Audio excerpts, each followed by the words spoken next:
Obuzibu gwe ne Bobby bulivaawa. Sina buzibu na Kyagulanyi. Kati lwaki wali omutrollinga nnyo omulemerako? Sina buzibu na Bobby Wine naye nga bwe yagamba mukulembeze.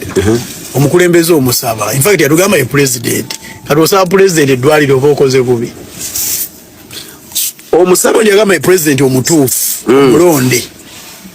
Kati nze namugamba ate bwatu weddwaliro mankoze bubi. Tewala abantu kisusi. Ate nze nekola ne contribution saakoma mugamba ne muwana omusenyu ne cement. Nogenda kutaka lye. Awo manga. Lwaki butoyina ttaka lyo? Ewange watini naawe. Bwe naafuna sente nenfune wanene nga nange mbawaayo. Ngoto walaba nti osusiza wali okumugenda ku ttaka ly'omuntu n'oyiwawo n'omusenyu. Nono nkyatwalayo ntwalayo n'emisumaali gwe kyali ku musenyu.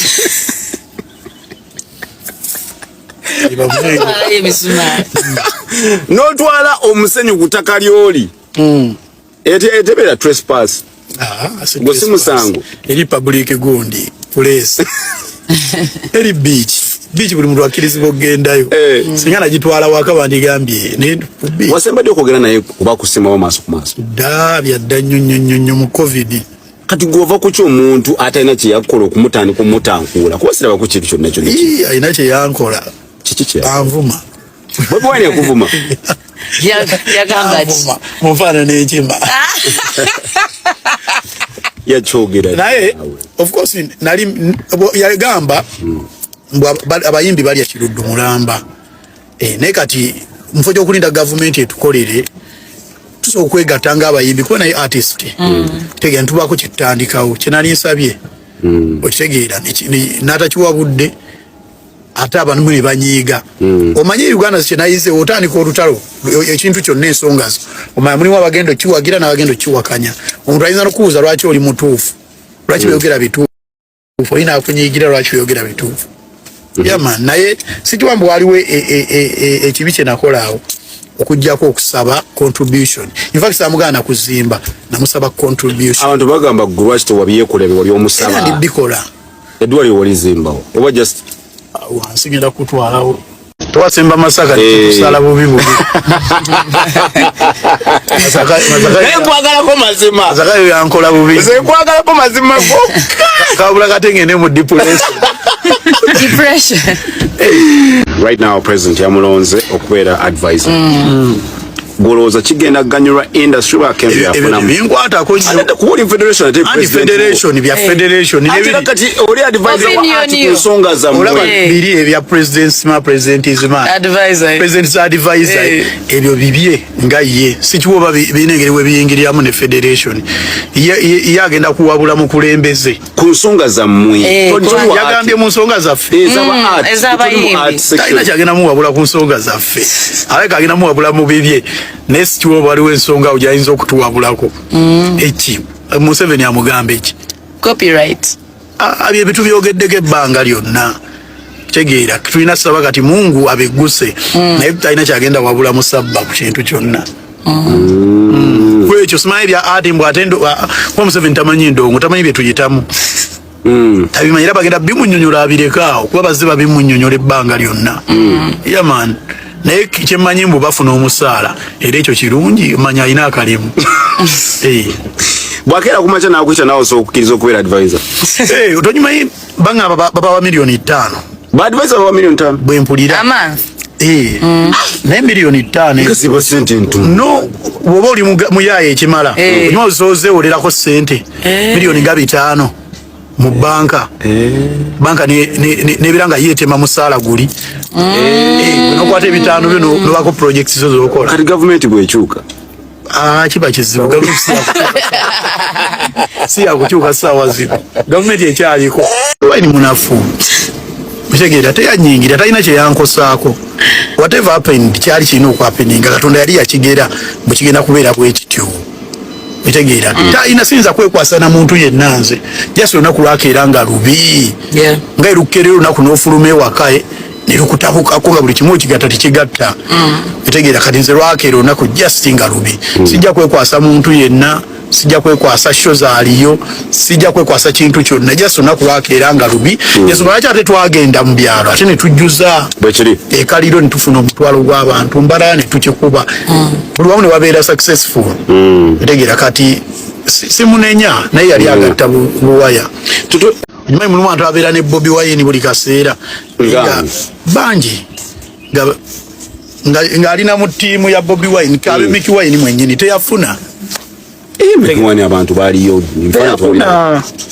era mujja mwagala kwogera ekyo mbu yafuna naye teyafuna mu reality teyafuna yafuna abantu batini nnyo lwakuba n'akafooke katini nnyo Jazz pia ntono nnyo kati nze abantu abaali erugogo abatini abo oba bayiwa mu Jazz pia baali bagiggala ase ebyo si baana ba Nuupu naye balina akakuusi kaabwe akatini tinya ke bakozesa omuntu aba n'akawunti emu aba n'akawunti 10 omuntu omu balinga abantu 5 n'agenda n'avuma maama wona otegeera ebimu ate kati mulimu abantu abalina emitima nga tegyakaluba nga gyange otegeera mu family nga oli alumba maama wo kosi maama nga yetabimanyi tamanyi bwino showbiz otegeera oli n'alumba mukyala wo nga mukyala wo tabimanyi n'alumba omwana wo ng'omwana tabimanyi kati so lwenda banga lwe baali olwali olukakali nati nawo ninduyitako nisigala nga ndi strong